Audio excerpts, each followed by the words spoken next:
নগৰ সোণাইঘাট হাইস্কুলত বিশাল ড্ৰাগছ বিৰোধী সজাগতা সভাৰ ৰেলী অনুষ্ঠিত। সভাত উপস্থিত থাকে নগাঁও জিলাৰ আয়ুক্ত দেৱাশিষ শৰ্মা। সভাত অংশগ্ৰহণ কৰে অধিক দল, সংগঠন, অনুষ্ঠান প্ৰতিষ্ঠানৰ মুৰব্বী। নিষিদ্ধ ড্ৰাগছৰ ৰমৰমীয়া ব্যৱসায় দিনক দিনে বৃদ্ধি পাই আহিছে উত্তৰ পশ্চিম নগাঁও অঞ্চলত। হয়বৰগাঁও আৰক্ষী চকীৰ অন্তৰ্গত চিলঙনি, আমতলা, নাৰামাৰী, হেৰাপাতি, কাটিমাৰী, শিমলুগুৰি, বৰভেটি, ঢিংৰোড, কাৱৈমাৰী, চলচলি, ভকতগাঁও, গৰৈমাৰী, সোণাইঘাট এলেকাত বৰবিধ ড্ৰাগছৰ ঘাটিলৈ ৰূপান্তৰিত হৈছে। এই বৃহত্তৰ অঞ্চলটোত Sonaighat high school, Sonai academy, Tops academy, Prastuti academy, genius academy, Milli academy, Markaz academy, Madina academy, J R. Public school, Cholcholi Hafizia Madrasa, Jame মছজিদকে আদি কৰি বহু অনুষ্ঠান প্ৰতিষ্ঠান গঢ় লৈ উঠিছে। অঞ্চলটোৰ একমাত্ৰ মেট্ৰিক পৰীক্ষাৰ কেন্দ্ৰ হৈছে সোণাইঘাট হাইস্কুল। তাৰ লগতে লাগি আছে চিলঙনি, আমতলা চিকিৎসালয়। এক কথাত ক'বলৈ গ'লে বৃহত্তৰ অঞ্চলটো সম্প্ৰতি এডুকেশ্যনেল হাবলৈ ৰূপান্তৰিত হৈছে। তাতে এতিয়া গঢ়ি উঠিছে নিষিদ্ধ ড্ৰাগছৰ ৰমৰমীয়া ঘাটি। পুৱাৰে পৰা দুপৰ নিশালৈকে বৰবিধ ড্ৰাগছৰ ৰমৰমীয়া ব্যৱসায় চলাই গৈছে ইয়াৰে এচাম ধুৰন্ধৰ আৰু অসামাজিক লোকে। স্থানীয় হয়বৰগাঁও আৰক্ষীৰ ৰহস্যজনক নিৰৱতাৰ সুযোগ লৈ এচাম পুৰুষ মহিলাৰ লগতে নাবালক কিশোৰ কিশোৰীয়ে হাতে হাতে ড্ৰাগছৰ কণ্টেইনাৰ লৈ ৰাস্তাৰ দুয়োকাষে পিয়াপিদি ফুৰা পৰিলক্ষিত হয়। এক বিশ্বস্ত সূত্ৰই জানিবলৈ দিয়া মতে সুদূৰ ডিমাপুৰৰ পৰা নিশাৰ গাড়ীয়ে সৰবৰাহ হয় নিষিদ্ধ ড্ৰাগছৰ লগতে গাঞ্জা, ভাং, কানি আৰু নিচাযুক্ত টেবলেট। জানিব পৰা মতে ড্ৰাগছৰ কবলত পৰি ইতিমধ্যে বহু ফুল কোমলীয়া যুৱক যুৱতীৰ অকালতে মৃত্যু হৈছে। আশ্চৰ্যজনকভাৱে দিন দুপৰতে ড্ৰাগছ সেৱন কৰি আৰু ড্ৰাগছৰ বিষাক্ত বেজী লৈ এচাম যুৱক যুৱতী পদপথৰ কাষতে যেনি তেনি পৰি থকা দৃশ্য সম্প্ৰতি অতি সহজলভ্য হৈ পৰিছে। এই সন্দৰ্ভত অঞ্চলটোৰ মুৰব্বীসকলৰ লগতে স্থানীয় সচেতন মহলে হয়বৰগাঁও প্ৰেছ ক্লাবৰ উদ্যোগত একাধিক সজাগতা সভা শোভাযাত্ৰা কৰিও তৎ পোৱা নাই। অতি সম্প্ৰতি নগাঁও জিলাৰ সোণাইঘাট, চলচলি, চিলঙনি, আমতলা, ভকতগাঁও অঞ্চলতো অতিমাত্ৰা ৰূপত বৃদ্ধি পাইছে নিষিদ্ধ ড্ৰাগছৰ অবৈধ প্ৰচলন। আৰক্ষীৰ চকুত ধূলি দি এচামে ড্ৰাগছৰ ব্যৱসায় কৰি কোটিপতি হোৱাৰ বিপৰীতে আন এটা বৃহৎ সামাজিক পৰিয়াল ভিক্ষাৰী হৈ পৰিছে। ইয়াকে লৈ উদ্বিগ্ন হৈ পৰিছে স্থানীয় সচেতন ৰাইজ আৰু অভিভাৱকসকল। তদুপলক্ষে হয়বৰগাঁও প্ৰেছ ক্লাবৰ উদ্যোগত আৰু সোণাইঘাট হাইস্কুলৰ ব্যৱস্থাপনাত আজি দিনৰ 12 বজাত অনুষ্ঠিত হ'ব বিশাল ড্ৰাগছ বিৰোধী সজাগতা সভাৰ লগতে প্ৰায় সহস্ৰাধিক শিক্ষাৰ্থীক লৈ উলিওৱা হ'ব বিশাল ড্ৰাগছ বিৰোধী ৰেলী। য'ত নগাঁও জিলা আয়ুক্ত দেৱাশিষ শৰ্মা মুখ্য অতিথি হিচাপে উপস্থিত থাকে। ইয়াৰ উপৰিও অঞ্চলটোৰ সকলো স্তৰৰ শিক্ষা অনুষ্ঠান প্ৰতিষ্ঠানৰ মুৰব্বী তথা বিভিন্ন দল সংগঠনৰ নেতৃস্থানীয় ব্যক্তিসকল উক্ত ৰেলীত অংশগ্ৰহণ কৰে। নগাঁৱৰ পৰা ৰাজুমণি দাসৰ প্ৰতিবেদন AIN লাইভ। আমি অসম সংখ্যালঘু সংগ্ৰাম পৰিষদৰ তৰফৰ পৰা বিশেষকৈ আমি হয়বৰগাঁও প্ৰেছ ক্লাবক ধন্যবাদ জ্ঞাপন কৰিম। বৰ্তমান সমাজৰ মাজত বিশেষকৈ প্ৰভাৱ পৰিছে ড্ৰাগছৰ, আৰু এই ড্ৰাগছৰ কাৰণে আমাৰ সমাজৰ বিশেষকৈ আমাৰ সংখ্যালঘু অধ্যুষিত অঞ্চলবোৰত বিশেষকৈ ড্ৰাগছৰ প্ৰভাৱটো বেছি। আৰু আজি হয়বৰগাঁও প্ৰেছ ক্লাবৰ উদ্যোগত সোণাইঘাট চলচলি হাইস্কুল খেলপথাৰত যিখন আপোনাৰ সজাগতা সভা অনুষ্ঠিত কৰিছে, আমি ইয়াত পূৰ্ণ সমৰ্থন আগবঢ়াই আমি তেওঁলোকক সহযোগ কৰিছিলোঁ। আৰু বিশেষকৈ আমি এটা কথাই ক'ম, আমি কেৱল ড্ৰাগছৰ বিৰুদ্ধে সজাগতামূলক সভা পাতি পেলাই আমি ইয়াতে সীমাবদ্ধ হ'লে নহ'ব। আমি প্ৰতিটো গাঁৱে ভূঞে প্ৰতিটো শ্ৰেণীৰ লোকক আমি বুজাব লাগিব। লগতে আমি বিশেষকৈ নগাঁও জিলা আয়ুক্ত ইতিমধ্যে আমাৰ ইয়াত আছিলে, লগতে মই নগাঁও জিলাৰ সন্মানীয় জ্যেষ্ঠ আৰক্ষী অধীক্ষক মহোদয়ক মই অনুৰোধ কৰিম যে প্ৰতিটো থানাত যাতে আপোনালোকৰ দৃষ্টি আকৰ্ষণ থাকে।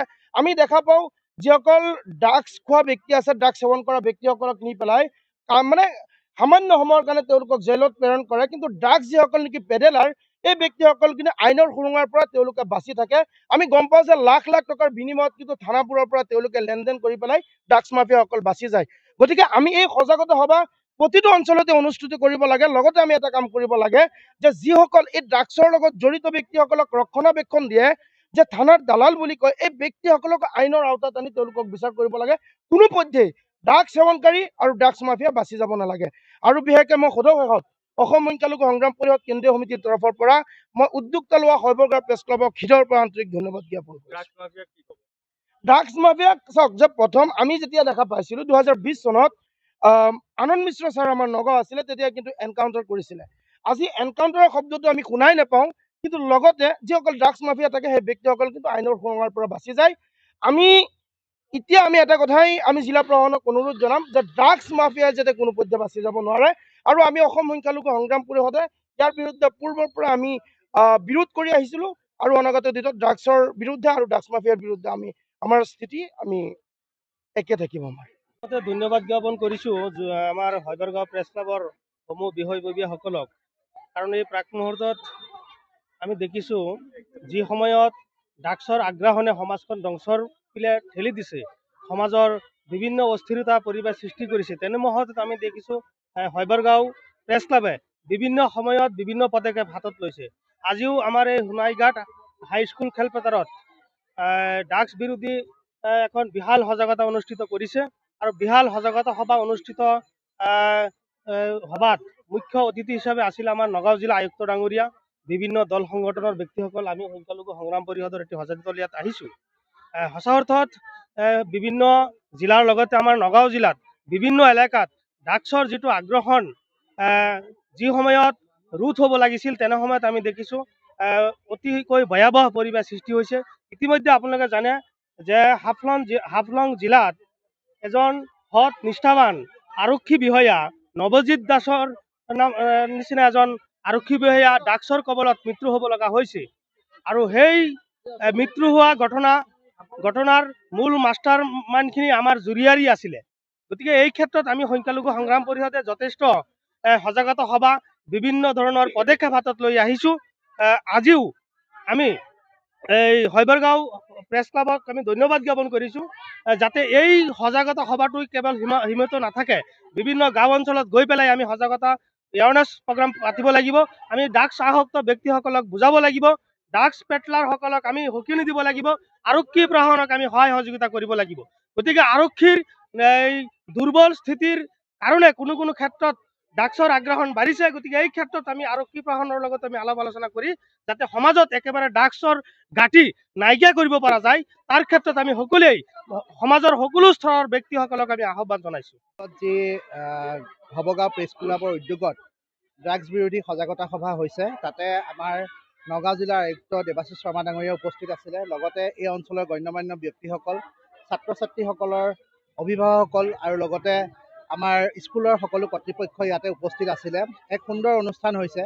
আজি আপোনালোকে সকলোৱে গম পায় যে এই ভকতগাঁও অঞ্চলতে হওক বা চলচলি অঞ্চলতে হওক, হেৰাপতি কেন্দুগুৰি, আমাৰ এই অঞ্চলটোত ড্ৰাগছৰ কাৰণে এটা পুৰণি বেমাৰ।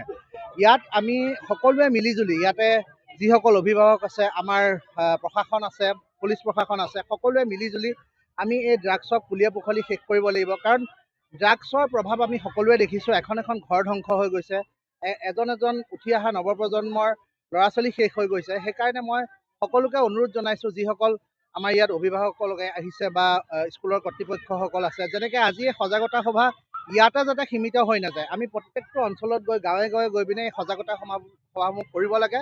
আৰু লগতে যিসকল ড্ৰাগছৰ ব্যৱসায়ৰ লগত জড়িত আছে, তেখেতসকলক সমাজৰ পৰা একেবাৰে বহিষ্কাৰ কৰিব লাগে। কাৰণ তেখেতসকল যদি ইয়াত থাকে, এই ড্ৰাগছৰ কিন্তু ব্যৱসায়টো সদায় চলি থাকিব।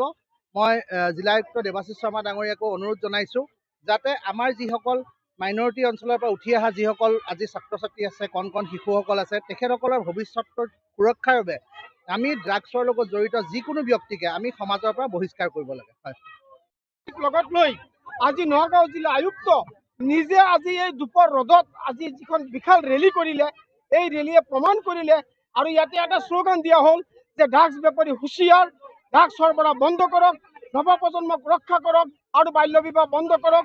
এই শ্লোগান দি আমি শৈবৰগাঁও প্ৰেছ ক্লাবৰ উদ্যোগত আৰু সোণাইঘাট হাইস্কুলৰ ব্যৱস্থাপনাত এইখন অঞ্চলৰ বিভিন্ন অনুষ্ঠান প্ৰতিষ্ঠানৰ সহযোগত আজি বিশাল ৰেলী হ'ল। আমাৰ উদ্দেশ্য এটাই, যদি ড্ৰাগছ বন্ধ নহয় আমাৰ নৱপ্ৰজন্ম ধ্বংস হ'ব। সেইকাৰণে ৰাইজ আজি মাৰ বান্ধি ওলাই আহিছোঁ। আজি শিক্ষক সমাজ ওলাই আহিছে, জ্যেষ্ঠ নাগৰিকসকল আহিছে।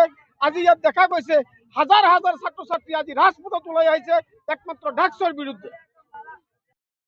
জিলাখন ড্ৰাগছৰ কবলত যি পৰিছে, সেই নতুন প্ৰজন্মই যেতিয়ালৈকে এই প্ৰত্যাহ্বান গ্ৰহণ কৰি যেতিয়ালৈকে তেওঁলোকে নিজে নকয় যে আমি আমাৰ জীৱনলৈ ড্ৰাগছ প্ৰৱেশ কৰিবলৈ নিদিওঁ, তেতিয়ালৈকে এই এনেকুৱা ধৰণৰ প্ৰবঞ্চনা সদায় চলি থাকিব, ড্ৰাগছ বিক্ৰী কৰি থাকিব আৰু নতুন প্ৰজন্মক বিনষ্ট কৰি গৈ থাকিব।